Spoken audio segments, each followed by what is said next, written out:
Hi, Rachel. Happy Thursday and happy sunshine. Sunshine today. It's a good day. Yeah. So, hello, everybody. Hopefully, you've already been outside getting some fresh air and some sunshine.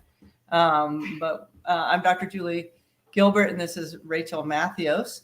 And Hey, everybody. Coming at you live from Oregon Weight and Wellness. And wanted just to say thanks to a few people who've been encouraging lately, saying, "Hey, we're getting something out of your Thursday time." So Yeah. Chat. So that's great. That really encourages us, and we'll keep doing it. So Rachel, tell us what inspiration you brought to us today. Yeah. So as you guys know, who've been listening for the month of January, we've been just focusing on quotes, inspirational quotes, and then just dissecting them and finding the inspiration and how it applies to our health and our well-being.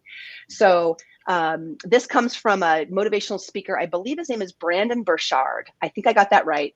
And I was watching a little snippet of a big conference he was doing, and he was talking to an audience member who was talking about the judgment and the criticism that he felt, the self-criticism, right? And trying to get past himself and past his inner critic. And Brendon said, no breakthrough comes from more judgment. It comes from self-love and demand. So let me read that again. No breakthrough comes from more judgment. It comes from self-love and demand. So I'm curious. I mean, I think anyone can interpret this in a million different ways because it's an interesting quote. Dr. Gilbert, where does it bring you? Well, I'm kind of thinking about that term judgment and thinking that I think the author is talking about maybe condemning ourselves kind of judgment versus kind of just being realistic and open and honest about what we're doing, what's working, what's not working. So there's some judgment, discernment things going on there, but not judgment, condemnation kind of things. Right. Yeah. Yeah, I think we first have to know what we're talking about when we're talking about the definitions of judgment. And I think certainly if we've been judging ourselves harshly and it's coming from a critical, harmful place, then certainly we're not going to get a breakthrough from feeling more of that. By dumping more of that on ourselves, it just kind of it pushes us down. It suppresses our motivation, our inspiration, and it can be depressing, frankly. But you know, if we look at the definition of judgment is the ability to form informed and valuable decisions. It's the ability to make good decisions. It's a decision or opinion after careful, thoughtful consideration. And judgment is discernment. So it's not haphazard, derogatory, or hurtful. When you think about a judge and a jury, they have to go into deliberation. These things take weeks and months and years to gather information, gather the data. So you're only making a judgment when you've formed this thoughtful consideration. So I think that what we're oftentimes doing of ourselves, we call it judgment because that's kind of a word that we use in our culture, but it's not really judgment. It's more criticism and derogatory feeling. Yeah, good. I'm glad that you said that because, I think we need to also then define self-love, right? Because sometimes I think of self-love as like I'm the only person on the face of the earth and the world revolves around me. And sometimes I get into the pity party thing. Poor me, poor me, poor me. And I don't think that's the self-love. That's not self-love. Yeah. Right. Because if we think about what do we need in life, self-love is giving our bodies and our souls and our spirits what we need, right? So healthy, nutritious food is self-love. Exercise is self-love. Self-love is not sitting on the couch and flipping Netflix for 12 hours, maybe for an hour or two if you need a rest, but it's not the binge, right? That's not self-love. It starts with self-love and then it becomes overindulgence, right? Self-love is the caring consideration. If you think about how you hope that you are loving your family member or your child, right? It's affection, it's love, it's giving them what they need, but also boundaries and a set of discipline, and doing the hard thing when you got to do the hard thing, because the hard thing is the right path. So I think self-love is, for me, it's more often than not doing the hard thing when I don't want to, because I know I want to, I know I should, and I need to, but it's hard. And and letting ourselves off the hook, or giving ourselves an excuse sometimes is what's needed, but more often than not, pushing ourselves toward that hard thing, that's actually the self-love. Yeah. And let's talk about what you think that word demand means. Demand, so read the quote again for me, if you will. Yeah. Okay. No breakthrough comes from more judgment. So if you're looking for a breakthrough, if you're looking for that motivation to move forward, it's not coming from more judgment, is what the quote is saying. It's coming from self-love and demand. So these are at the same time. This quote infers that the breakthrough that you're looking for comes from a good, healthy dose of self-love and also demand. For me, you asked the question, for me, the demand, what I'm hearing, and it can be interpreted, I think, a lot of ways. What I'm hearing is the demand is the need, right? If I have high blood pressure, that I have a need to reduce my blood pressure. I have a need to get healthier. There's a demand on my life. There's a cost I'm paying. And so that is motivating, that is inspiring. And if I love myself and I love my well-being and I want better for myself, and then therefore my family and my friends and my community, then I move forward to that breakthrough.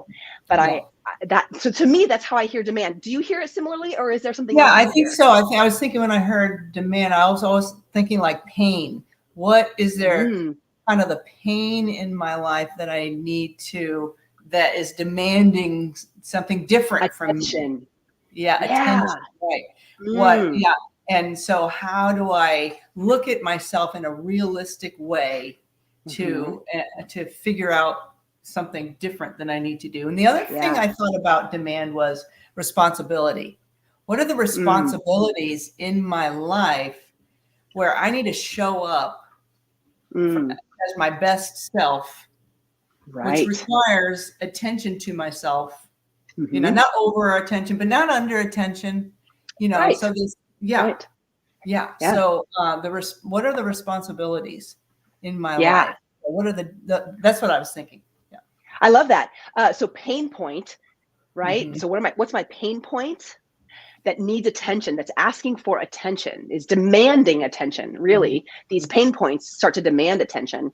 And then what's the responsibility? What am I called to? Where is there a responsibility that I need to move towards? And then with that self-love, that's where we usher in the action with compassion. Action out of scarcity theory, or out of feeling like it's a punishment.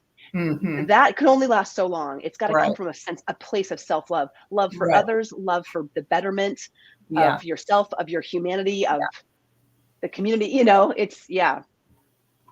it comes from an abundance. An abundance. There's enough. Right. Good. And that this is good, that moving toward my pain point, being responsible, answering the call of the demand is a good thing. This is for me, not against me. This is for life. It brings life, not takes away or diminishes life. Yeah. It's hard, and at the same time, it can be energizing. Yeah.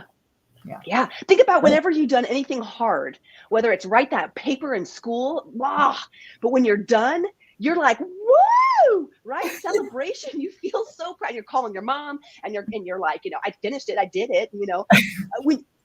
Think about anything hard you've done, when you've persevered and put it to the metal and just did the thing. You're so excited, and it brings energy and joy and that feeling of accomplishment.